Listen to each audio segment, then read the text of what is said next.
Oggi siamo in questa giornata di mietitura, abbiamo 3 valenti agricoltori che stanno mettendo in un campo in biologico, un campo di grano biologico. Di Maiorca, a Maiorca!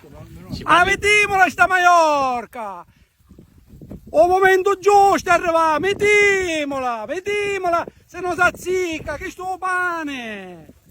Ed il tutto come avveniva una volta, con grande allegria, si cantava, Sì, si stava insieme. È una festa! Ringraziamo il Signore che ce l'ha regalato quest'anno e noi che la mangeremo, quindi un grazie alla natura e grazie a tutti quelli che valorizzano il cibo. Tutto questo all'interno di quale progetto? Parliamo della giornata.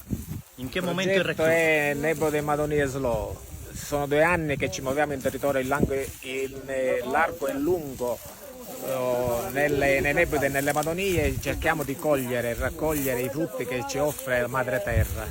Oggi, come vediamo, questo bellissimo campo di Maiorca in biologico.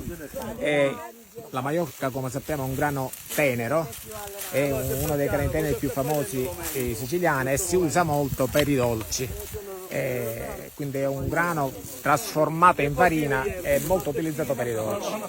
Continuate a seguirci perché i momenti saranno tanti e vi immergeranno nel fascino di una Sicilia che regala grandi e vere eccellenze. Questo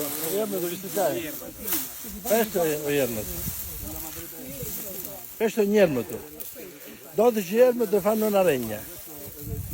Continuiamo.